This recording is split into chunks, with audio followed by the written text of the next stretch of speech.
Hello, everyone. Monica Wisdom here. I am the host and the producer of the Black Women Amplified podcast. But what you might not know is that I'm also a consultant for women entrepreneurs.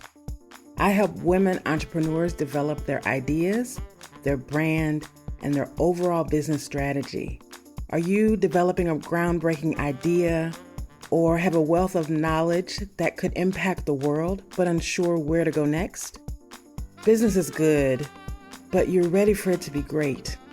With countless ideas racing through your mind, it's challenging to figure out what's next. I understand.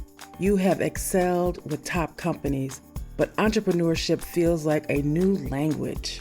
The truth is, you can do this. You've achieved great success for others, and now it's time to achieve it for yourself. At Monica Wisdom Consulting, we focus on your vision and crafting a clear, concise, strategic plan. Your dreams are within reach. You simply need a powerful roadmap to get you there. Are you ready to take the next step? Book a call and let's discuss your vision and future. You can reach me at www.monicawisdomhq.com.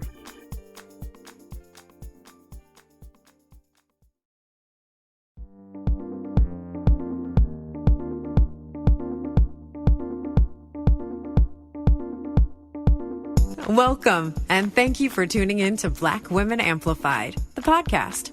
Your host, Monica Wisdom Tyson, brings you downloadable conversations that matter to women around the globe. We discuss all things Black girl magic, amplify our voices, and transform our challenges into triumphs. Monica calls on her league of extraordinary women to push our boundaries, share their expertise, and stories of personal transformation. Welcome your host of Black Women Amplified, Monica Wisdom Tyson.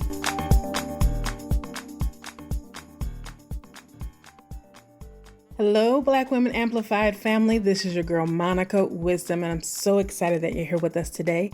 We have a very exciting show and a very special guest, and I can't wait to introduce you to her.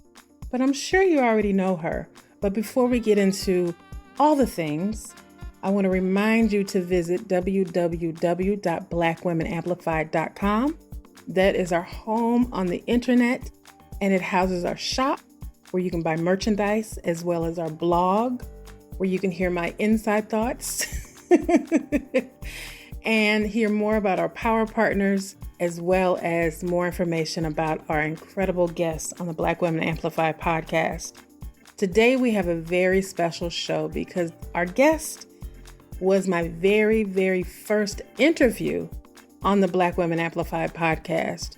And she has come back, and we are moving into the 100s when it comes to episode numbers. So it is divine timing, and it is a full circle moment. And I'm so excited that she's back with us to talk about her fourth book. The extraordinary Jayne Allen returns to the Black Women Amplified podcast to introduce her latest novel, The Most Wonderful Time, an incredible story filled with adventure, a bit of Black history, and juicy love stories. Jayne is a multi-gifted Renaissance woman who is a Harvard Law grad, a former music industry executive, working with icons including Lady Gaga and Prince. Her Black Girls novel series has garnered major success, selling over 300,000 copies worldwide. So let's please give author, entrepreneur, Renaissance woman, a warm Black Women Amplified welcome as we catch up on her latest adventures and as she introduces us to her new novel, The Most Wonderful Time. Hello, Black Women Amplified family. I am so excited. This is a full circle moment. We have an incredible guest with us today, Miss Jayne Allen. And here's the incredible full circle moment is that she was my very first interview on the Black Women Amplified podcast. And now we are circling around episode 100, and she's joining us again to talk about her fourth book, The Most Wonderful Time. Hello, Jayne. How are you? Hi, how are you? I am doing so well. I always tell people I need to start recording the offline chitter chatter. I But know we've already had a full fantastic conversation. So I'm doing so well. I'm so excited to be talking with you and to be a guest on your 100th episode. So oh, I appreciate you being here and thank you for saying yes. Now you are a four-time published author. yes. And that is so exciting. I celebrate you all the flowers, all the flowers, all the flowers. And I want to catch up with you because there's been a lot going on since your second book, now your fourth book.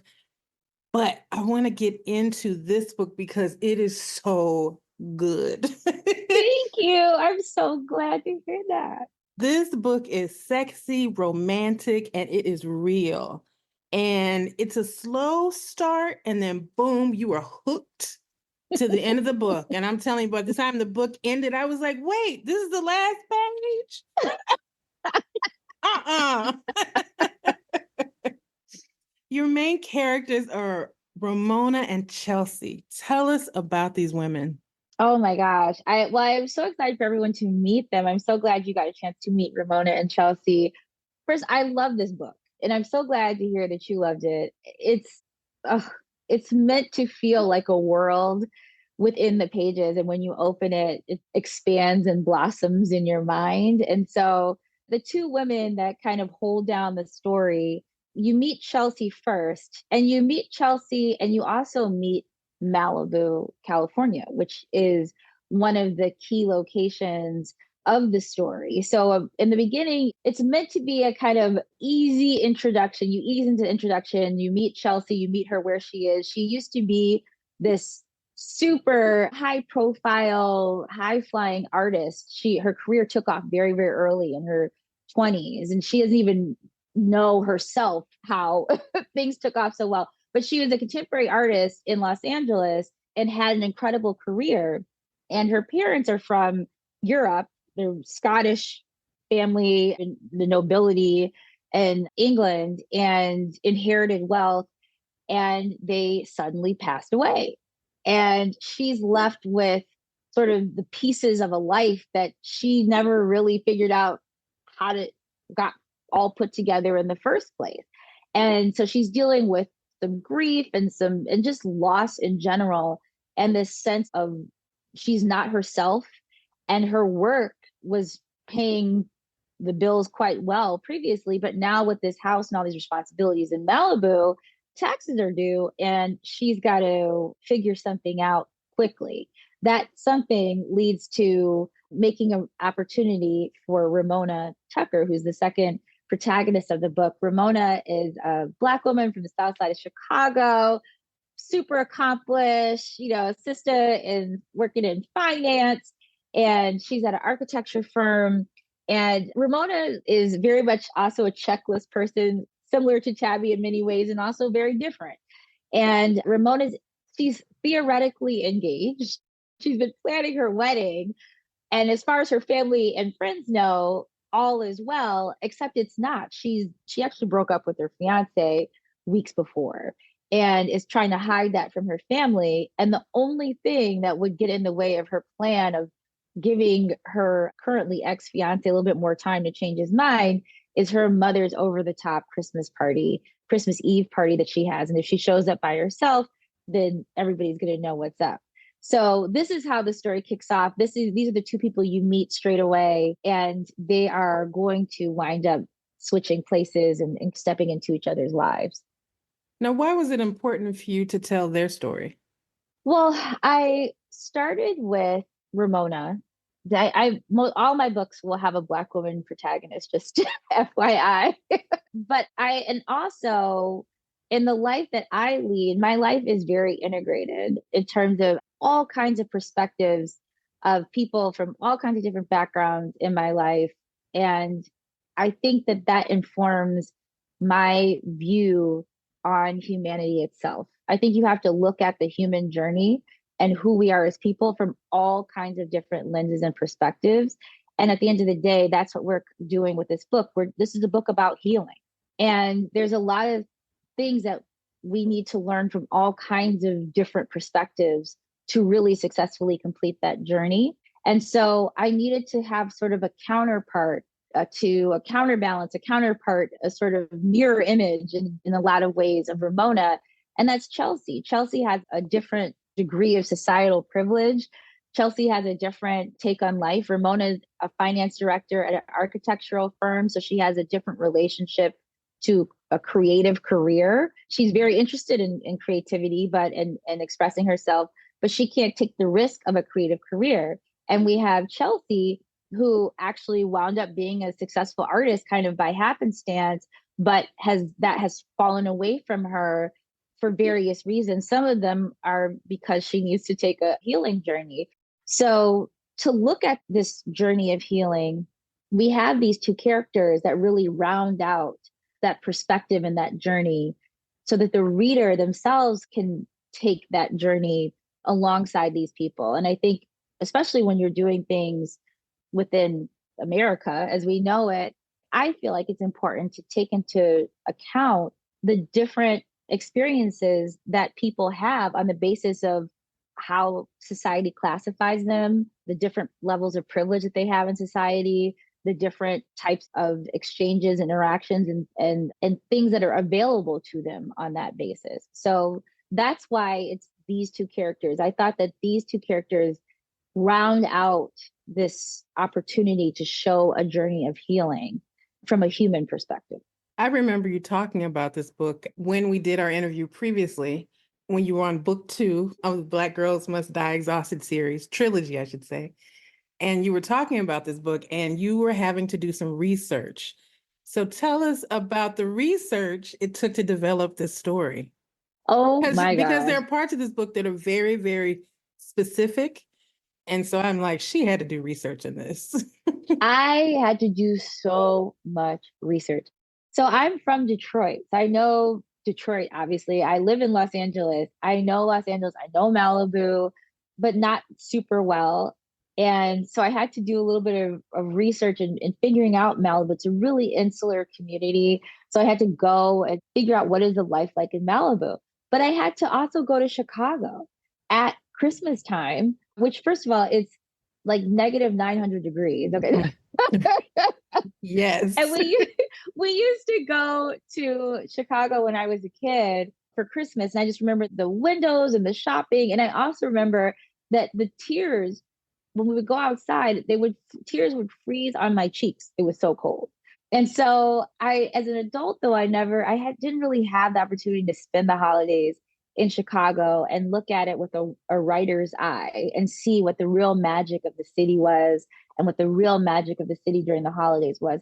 So I had to actually take a trip to Chicago and capture that magic, bottle it so I could put it on the page so that when you open it, it will come out, it will evolve, unfold for you in your mind. And then you can really get that feeling of the food and the energy and the lights and be cold. That the cold, just every bit of it. I just wanted to feel visceral and tactile and just something that you're living even while you're reading. And I also had to go surfing. I've got Black girls surfing in this book.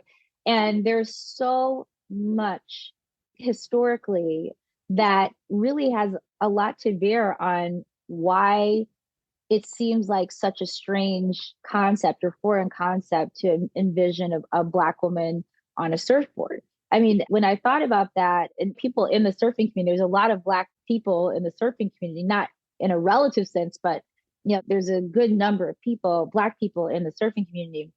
But I had to research that and I had to experience that community and I had to learn about the history of Black people in aquatic sports. And it's really an interesting story of lack of access. It's almost parallels the civil rights history of this country. There was so much that goes into how history affects what we do and don't do today. Even while we don't have legal prohibitions, there's certain barriers that exist and there's reasons why. So I had to do the research for that. And I had to do the actual physical experiential research of going out on a surfboard myself. If I'm sending my character out and I've never done it, I really wanted to make that authentic for readers. So there's just all of that wrapped up in this book. I did love so many. I mean, there's so many stories within your story. It's so layered. You think you're picking up this romance novel, and it's the whole history of the beaching community in California, which you prominently spoke about in the book. I didn't know anything about it because, I didn't either. I'm a Midwestern girl like you are. You're more of a Northerner, but I'm a Midwestern girl in St. Louis. So when we hear about racial problems back in the day, it's only the South that we hear about. So to hear things that happen in California, you're like, what? Oh, I yeah. thought that was the land of the free. Everybody I wants to get to know. California. And so when you Yeah. shared that story, I was like, wow, I had no Yeah. idea. Well, people don't, this was all, I found this all out in research. And there's a woman, Alice Jefferson, and she's a historian that focuses on Black leisure and recreation in California in particular. And she's an incredible resource if you have ever a chance to pick up one of her books and read through it. But you would be shocked to know what kind of substantive role California played in, I would say, creating obstacles to freedom for Black people, especially as it pertained to access to recreation and leisure. Slavery was never legal in California. However, so it was never a legally enforced thing, but municipalities would enforce it. So it was a de facto, like the way that people operated, the way that the police would enforce segregation and rights of white citizens over those of Black citizens was very, very much entrenched in the history in California. There were slaves that were brought to California that remained slaves in California. So there was a lot of this historically, and especially as it related to access to the beach. In Los Angeles, the beaches were segregated, I think, until around the 60s. I mean, there was only like a couple places. So I think I heard a lot about Bruce's Beach. There was a reason that that was necessary to have Bruce's Beach. And there was a reason why there was so much opposition within the community, within the white community, to the presence of the beach resort there that was meant for Black citizens in Southern California. So there's a lot of those stories. There's actually so many of those stories. I was shocked. So the one that I featured was, I wanted to feature a story that wasn't so well known, such as Bruce's Beach. And now there's also Ebony Beach Club that's starting to have a little bit of prevalence in the local news here, that there was Black entrepreneurs that started a beach club and it was taken from them. And so now the local municipality is starting to think about what reparations might look like. So those are the kinds of things, the stories that I wanted to tell within the story of the book, so that you really get a sense of understanding, not just accepting, oh, we don't surf or we don't swim, but that's a question of why. And then what do we do about that? This is the story about healing. This is the healing journey. So how does that play into our healing journey? And what do we need to reclaim and recapture to get our whole selves back? Yeah, there's so much I want to say, but I can't say because people don't read the book. Right. I know. Yeah. It's hard to do it without spoilers, right? Because I want to ask a specific question, but that would spoil a whole scene. But so have you been surfing since you researched this book? Not yet. I have been planning to, and I started doing some work with the local Black surfing community. There's a great event that is an annual event called a Great Day in the Stoke that happens in Huntington Beach every year. And so it's amazing. So I've been doing some work with that team, just volunteering to try to help with that based on some of the people that I've met who really helped me with their research. I talked to some incredible people, just the history of Black surfers in LA. And it's amazing. It's like, first of all, they're just like incredible to watch them on the water in the way that they can master the water and walk on the surf. Yeah, walk on the water. And it's beyond especially being a Midwesterner. So I have every intention of getting back out there, but I've been doing more community focused interaction as of yet, but I'm going back out. I have a wetsuit.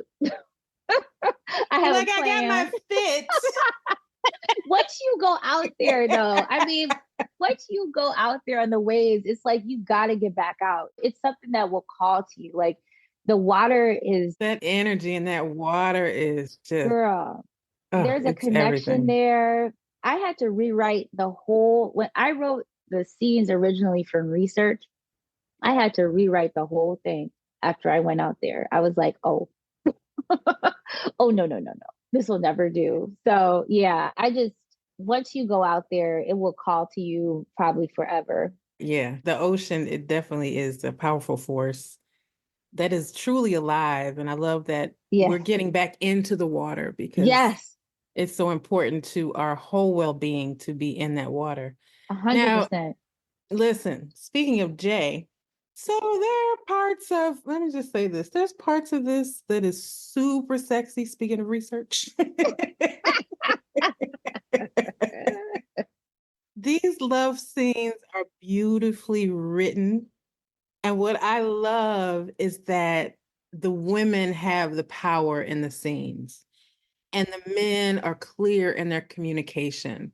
What prompted that perspective? Because it's not something that we often see in, especially in our romance novels. I really love writing about sex, and it's very important to me to do it well and to make it part of the story, to make it part of an extension of a character's personality. And when you say JJ is someone that is encountered on the West Coast, and he's a male character who I really loved writing him as a character. I really loved thinking about who he is.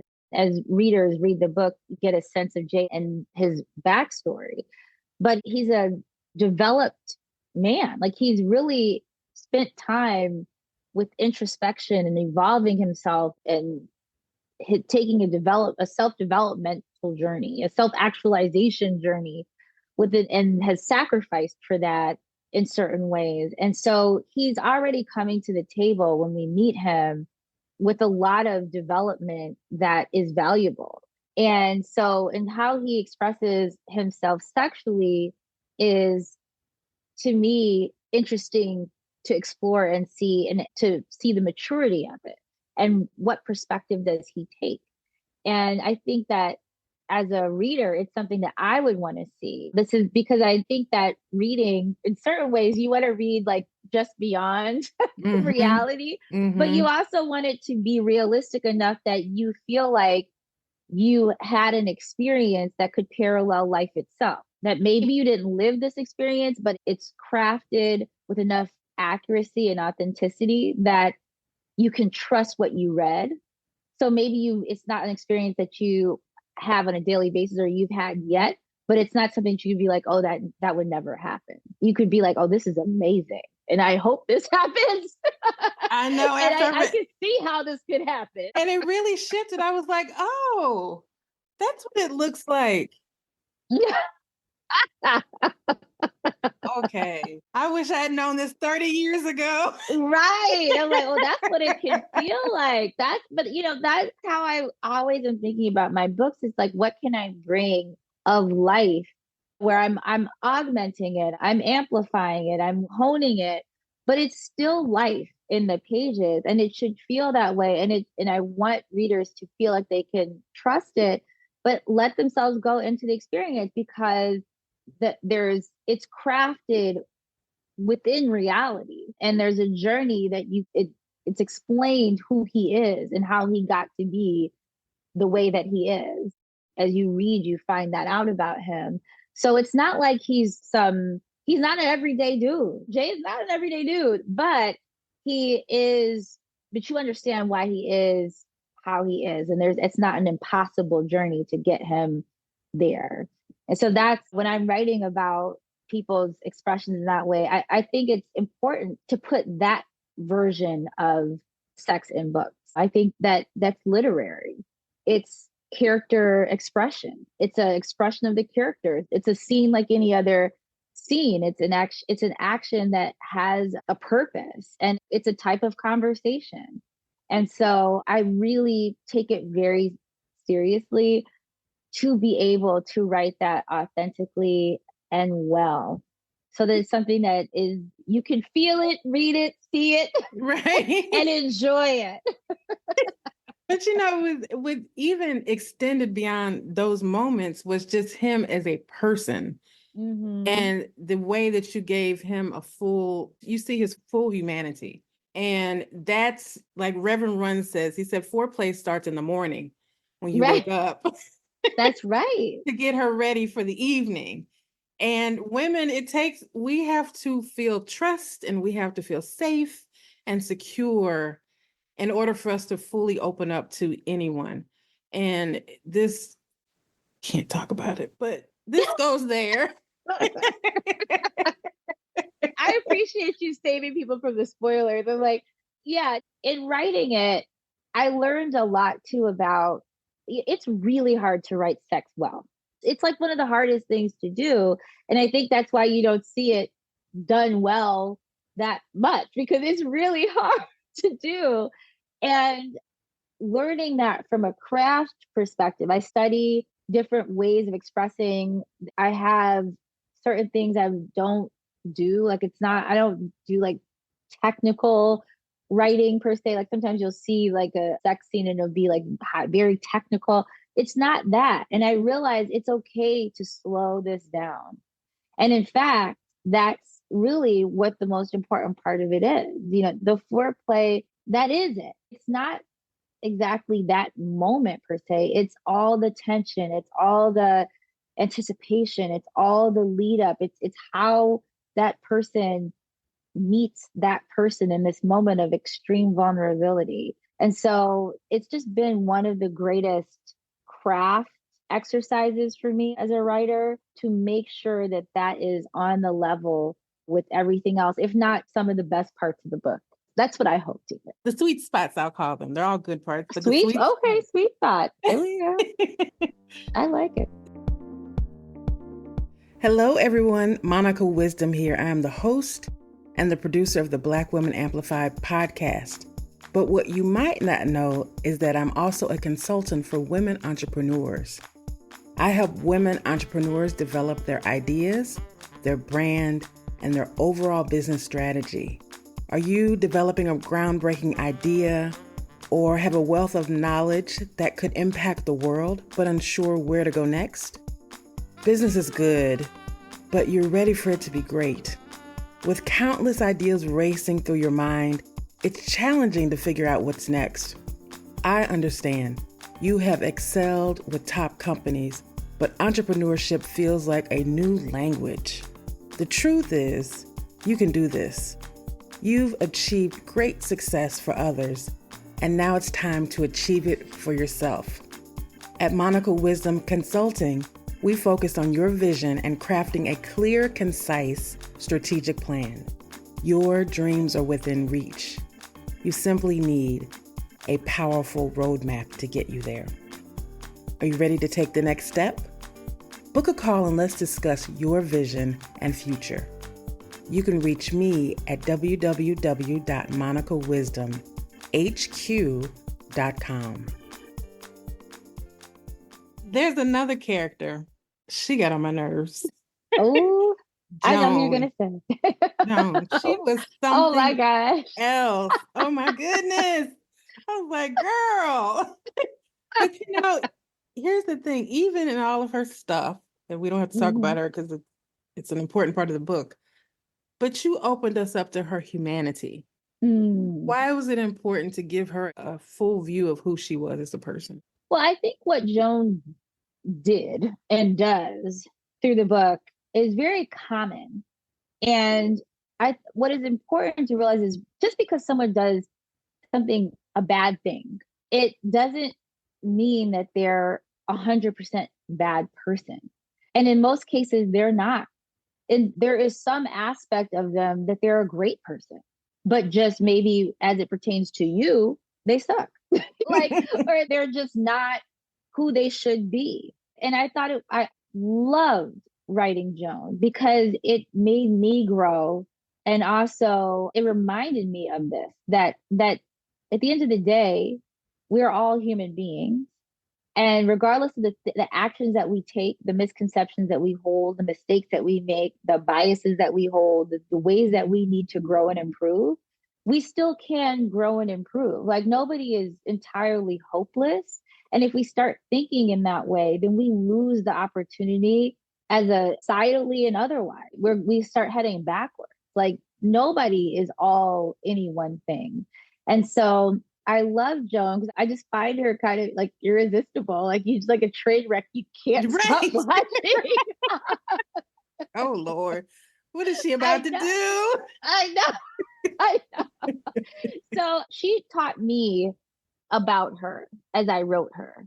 And I'm glad to hear you say that you saw her full humanity, because I think that is another thing for me that is important with all of my characters, that regardless of what they do, I think as long as you understand who they are and why they did what they did, and that you still have hope for them at the end, like I always have hope for everybody, even at the end of the story, regardless of what they do, and that they're crafted enough as whole humans, as character, that they still have room for growth and there's still an opportunity and hope for growth. That's beautiful. And there was hope for her. It was like, girl, let us hope. I need hope for you. Let us I know. pray.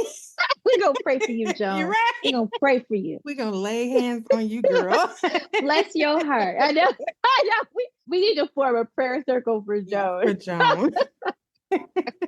Now, this book covers so many topics that we talk about here on the podcast, from self-discovery to finding your path to needing a new perspective. Outside of the book, are you having these conversations in your own life or within the Black Girl universe that you created? Oh, well, yes, very much so. I talk about healing all the time, and that's just a theme in my life, reclaiming my internal spaces and external space within the world is just a theme. Worked on that in community with my books. The readers of my books have been very much a part of that reclamation of space, and hopefully expanding space and making space for more perspectives, including perspectives like mine and perspectives that are different from mine. And then I'm always examining, what is race? Like, what is this experience? This is such a thing that has crafted this experience of what it is to be a Black woman, what it is to be a woman. What does it mean? And I have those conversations actually all the time with friends from all different races, ethnicities, genders. If you're friends with me, we're going to talk about race. We're going to talk about it. I'm going to tell you what happened to me. And I'm going to expect you as a friend. You may not be able to relate, but I want you to be connected enough to me to care what happened to me, or what I'm experiencing, or what I'm trying to work through, or what I'm trying to heal from. Even if you can't relate, that you believe me and that you care enough about me, that the most important thing of what I'm recounting to you is how it affected me. So that, and I think I'm having those conversations, and throughout my life, and I think throughout, of course, throughout this community, I hope this becomes a book club book. I hope that people have book clubs that have diverse perspectives, that people can examine a lot of the aspects of this. I hope it facilitates conversation. I think these are, especially as it pertains to healing, and just there's so much to talk about. Yes. I hope that it does start conversations that we need to have. I agree. There's lots of places where you could just flip through the book and find a subject and a topic to talk about, because there were, like I said, it's very layered. During this journey of writing this book, because you had to do so much research and to get the storytelling to be so authentic, what have you learned about yourself in writing this book? Well, I'll tell you a quick story about when I was writing the book. It's not a secret. It's a little bit of a spoiler, but not really. Ramona has sort of this questionably racial experience. It may or may not be. I don't know. But she had something happen where she was, I won't say profiled, but something happens when she's in Melbourne. And I live in California, and in my neighborhood, I was moving, and I was racially accosted in my neighborhood where I've lived for 7 years by a white woman. one of my neighbors, and she didn't know that I'm her neighbor. And she told me I was moving not sofa, a mattress, and she told me to go back to Compton with that. Mm. And she didn't know that I lived there for 7 years, and like then she threatened to call the police. I never had that happen at that level to me. That was just so obvious what it was. And what happened after the fact for me was that I had to examine what happens when something like this happens to you. And I was like, I felt threatened. I felt unsafe in my own home. But the worst thing that happened was a sense of feeling disconnected from a community that I'd lived in for 7 years with all of my friends and neighbors and people I'm so close to, because I couldn't quite tell who that was. And so I found myself for a period like looking at everybody who had blonde hair, like, are you the person that was it you up 3 stories up yelling at me from a window threatening to call the police? And it was this loss of innocence and joy. Like I call it this like an interruption of joy, which I love where I love my neighborhood, I love my neighbors. And so I had to decide for myself, am I going to let that be taken away from me? At the end of the day, like, is this mine or is this hers? And I decided that it was going to be hers, and that I was not going to let this take away from me my enjoyment and my joy and my connection to my neighbors and my community. And that was a process that I had to go through, a healing that I had to do. And so I happened to be writing the book while this happened. And so it did, because I was in the story and I had so much that was familiar to this that was happening to the characters, it did give me a perspective that gave me part of my life back from that moment. So I learned a lot in writing Joan. I learned how to surf. But I think the main thing for me was learning a philosophy of healing. And the book is a romp. It's fun. It's a journey. It's an experience. It's a vacation. It's some sex. It's some romance. It's all of those things. But it's really fundamentally a philosophy of healing. And so that's definitely a takeaway for me in my own life. That's beautiful, because I don't think people understand the depths of the pain, trauma, all the things that happen when we have interactions like that. And, there was a question in the book, like, when is she going to let this go? And it's hard to let go because it shifts your whole perspective of everything. It's like it shatters your ball of safety. Right. And it happens to all of us at different at different times in our life. And I think until we get to a place where it's happened many times, can we kind of like shift out quickly. But then it also brings up every other time we've gone through it. So it's definitely an impactful moment when you are in your safe space, especially your home, and you're being accosted by somebody who has not seen you in 7 years, and you've been there for 7 years. So right. And clearly doesn't see me as a human being or doesn't see me as a neighbor, but is seeing what their perception of me is based on the bias that they hold attached to my appearance. That's the last thing I am thinking about, especially at home. I've been whatever. I have a rainbow community, a rainbow of people that form my community here. And so I certainly not thinking about that until it's time to think about that. So that as these things happen, I think it is just important to have a toolkit to be able to keep yourself intact and keep that journey going. Like I said, I'm on a journey to become a whole person. So nobody's getting in the way of that. But that doesn't mean that it doesn't become challenging. It doesn't mean that I don't need some really strong tools to stay on course. You said you're on the journey of becoming a whole person. What does that look like? What is that like? Just out of curiosity. I'm still discovering that. But I think it's being the most authentic, actualized, fully realized version of myself that's available. I think when I grew up, I'm Christian, and when Jesus said, be like a child, like, what does that mean? Like, we're holding on to all of my curiosities, seeing the world with wonder, being able to imagine myself in any space and place, being able to see a neighbor or a friend in anyone, not being jaded or told what I can be or who I can be or who I should be by society that hasn't gotten it right yet, you know? Right. So I'm unpacking and undoing all of those things. And I think for me, that's what wholeness is looking like, to not have situations and circumstances and people's bias similar to the situation I described change my experience of the things I love and enjoy or take away my enjoyment of those things. So it's still an evolving, but I want it all. I want all of myself back. I want Right. I want my whole self. I don't know. Like I might be out here, I'm like, I might make an album, but I can't sing yet. But I might learn. I don't know. So that's where Girl, I I am started with it. taking songwriting lessons. I'm like, As you should. okay, let's Girl, go go. ahead. That's right. That's right. Let's 'Cause go. and I know that it's the space we're in with our generation. And I always tell people we were the generation that were just told, go do this and forge new paths. But nobody ever said, well, what do you really want to do?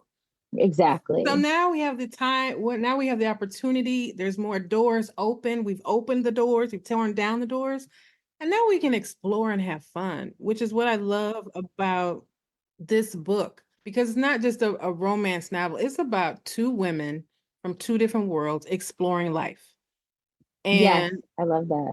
seeing that they don't have to live like they've always lived. They don't have to live within the ideas of what the family thinks or what society thinks. They're like, oh, huh, well, Mm. what's over here?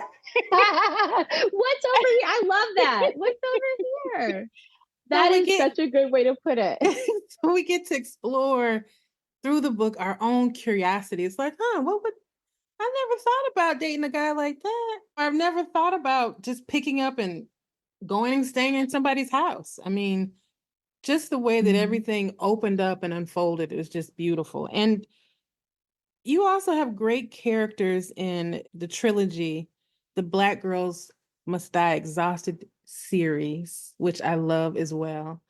And you write really powerful women. When you started your writing journey, you started self-publishing and then you moved into a 4-book deal. That doesn't happen. How did that happen? Well, I mean, to write powerful women, I think you have to be a powerful woman to a certain degree. And I think this journey has demanded that of me. I did not start out as a powerful woman, not in that sense. I think I had potential. But when I started this, I just had a vision. And I knew what I wanted to do and I knew who I wanted to do it for. And that was enough to propel me through the steps of the journey. And I was just telling one of my friends that you don't have to have the courage you need for the whole journey. You just need to have the courage you need for today.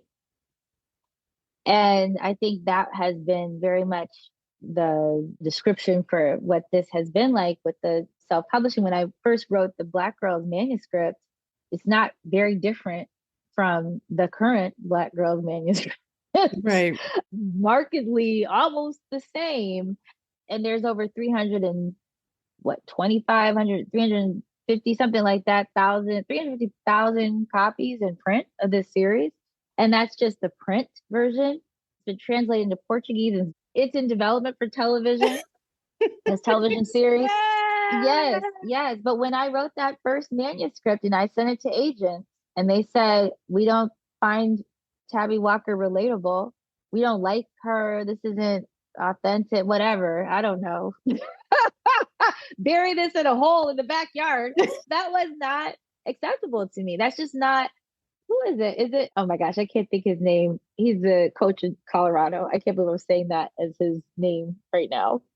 Oh, But Deion Sanders. Deion Sanders, I love the video where he's like, "Why would I accept your opinion of me when I have an opinion of myself?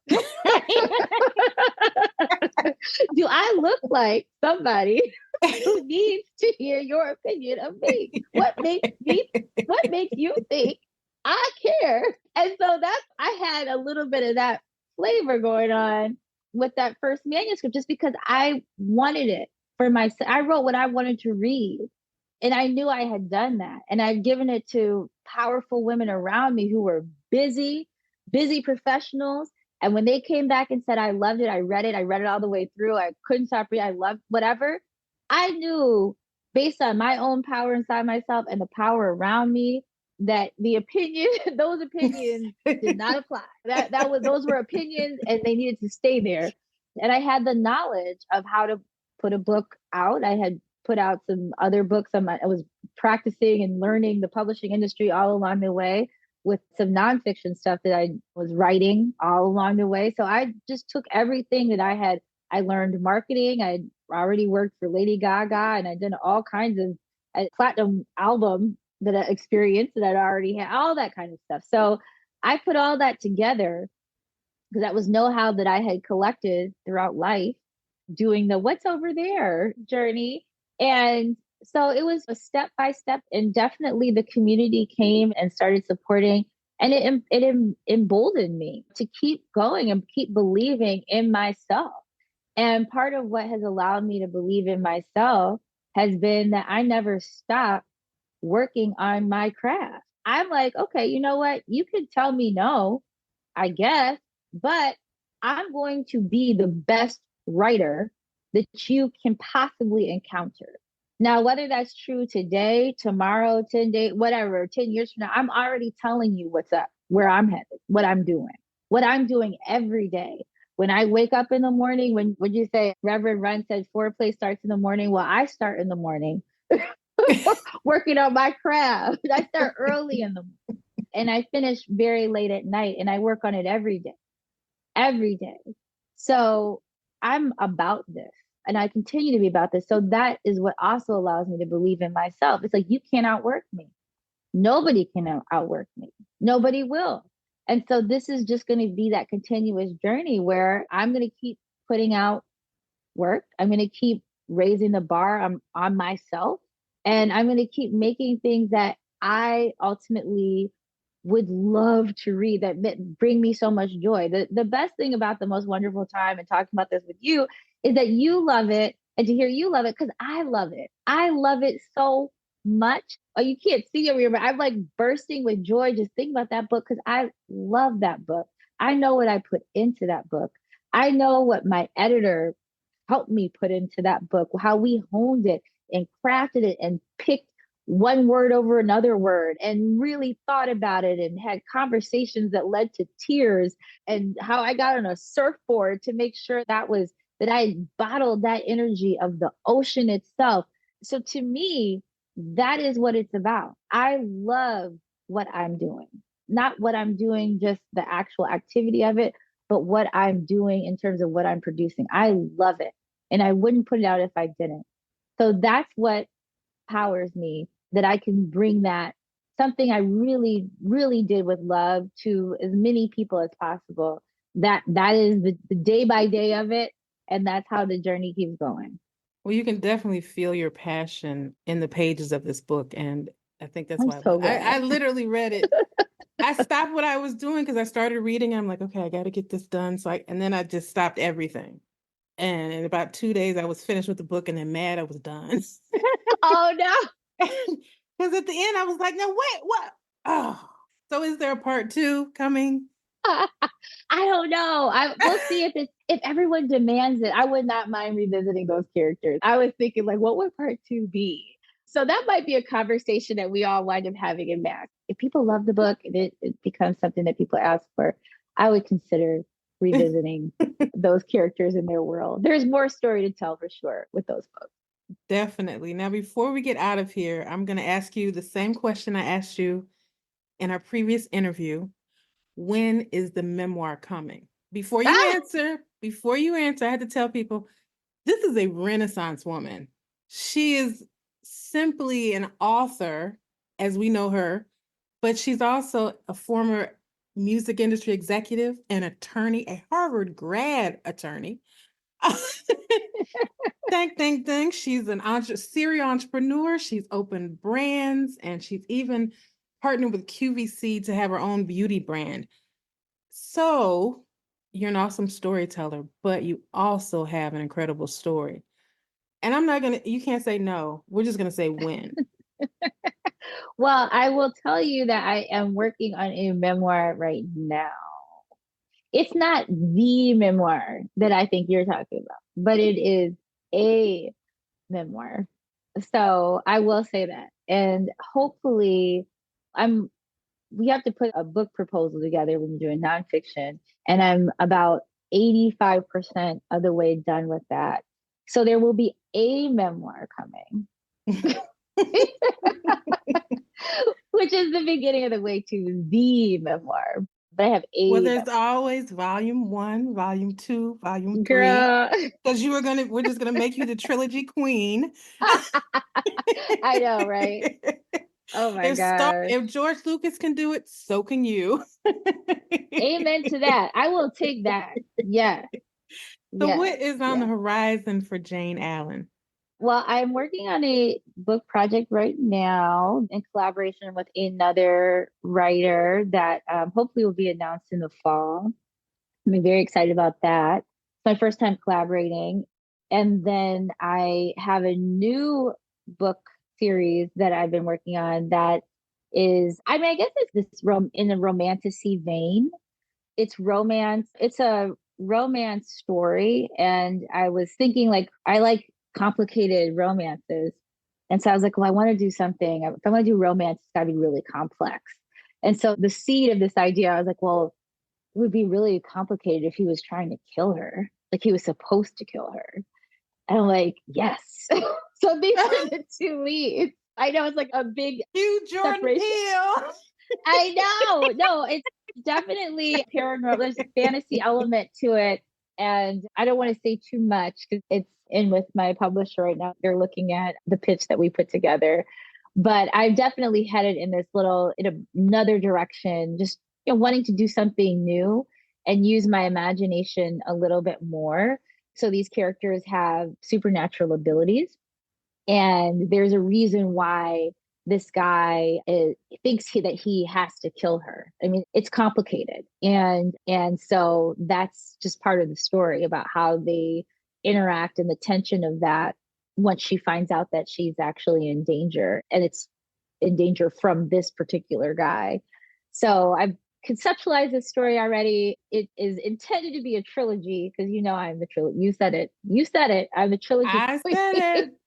But I'm just trying to think that I think would be interesting page turners. I want to do something something hot and steamy and full of tension and some interesting characters that have abilities beyond what is in the natural realm. So that's something that I'm working towards right now.